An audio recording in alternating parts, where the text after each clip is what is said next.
Hey, how's it going, everyone? It's a pleasure to meet you all today. Welcome back.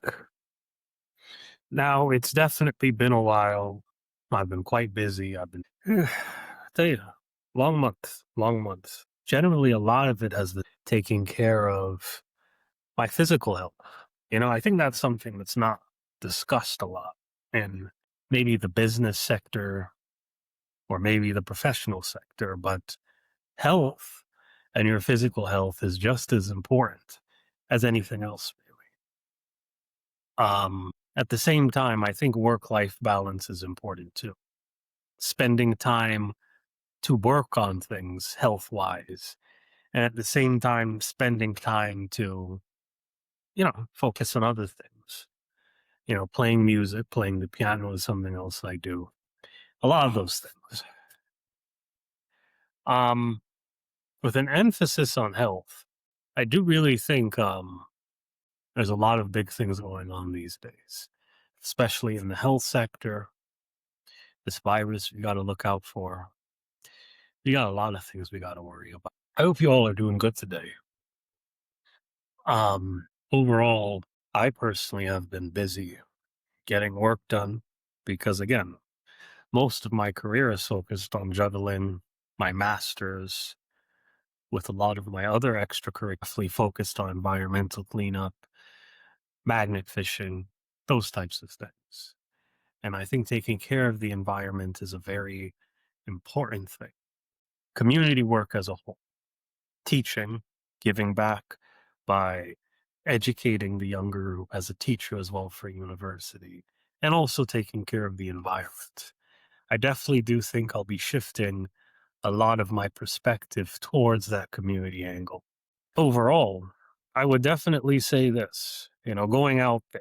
And I'm not just talking about health in the dumb sense, but health in the sense of, are you giving back to your community? And I think that's something that's very important in the professional sector, not just using our skills to make a personal profit and a personal gain, but at the same time using those skills to help others on a more social sector, a community based sector. And I think that's a very important role.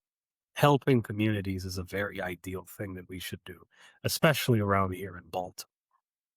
I've spent about 7 years of my life so far, I think, in Baltimore, getting my bachelor's, getting my first master's, now pursuing my MBA. I've definitely learned over the years that while it is important to get a career and focus on the professional stuff, you also need to find some fulfillment too. And that is important through community work, helping the community, and so forth. And again, I will be showcasing a lot of these sectors, very heavily focused on these community sectors. But overall, I would definitely say my month has been doing well so far. This summer, I've definitely been focused on getting more things together, getting more work done, those things. I will be having some deeper business discussions in some future episodes that are going to be related to more community based things. And at the same time, I'm going to be talking a bit more about my life. I think exploring the outdoors, exploring even Baltimore as a whole and the community is important. I think as a whole, we really need to have a greater sense of understanding of our environment, especially in the business sector, because while I think a global vision of the world is important, we also need to have a local vision as well. I think artificial intelligence has also played a greater key in my own application to these things. Using AI to enhance education, I think, is a very important thing. Prompt engineering is a key. And I think as a whole, when we try to bring more students into the AI sector, we need to get them to do more prompt engineering in a sense of we need to stop preventing students from using AI. And I think implementing AI to assist with a lot of these problems is a very important thing. What are you thinking now? Because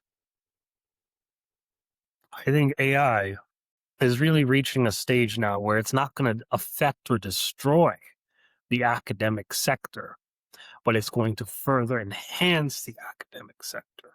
Artificial intelligence as a whole can be used by students in a way that has never been used before.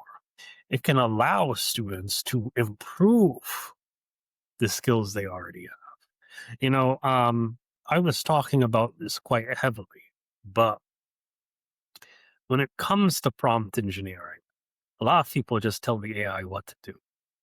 If you really put in lots of detail on lots of different things, you can get the AI to do things that are far more sophisticated. Because how I see it, intelligence is not about how well you can answer questions. It's how well of a question you can ask. This is why we should always respect people who are up there in higher education, who have higher level degrees, etc. Because their sophistication doesn't necessarily come from the fact that they can answer questions. The sophistication comes from the quality of the questions that they can ask. And that's what we need to focus on now. Before I end off this conversation, I just want to give a bit of a quick takeaway. But next time you maybe deal with AI or sitting down with artificial intelligence, think to yourself, am I asking the best possible question I can ask? And that is a good way to challenge this system and to better leverage your growth. Because truthfully, you could make yourself smarter. What makes you dumber and what makes you smarter is really subjective. It's all about how you use the tool. We can use tools well, and we can use tools poorly. The same way the mathematician can use a calculator a certain way. Could be the same way a child who has no idea how a calculator works could just be mashing buttons and not knowing what to do. So what I'm telling you to do is think about that. Think about that for a second. All right. Have a great day, everyone. I'll see you later.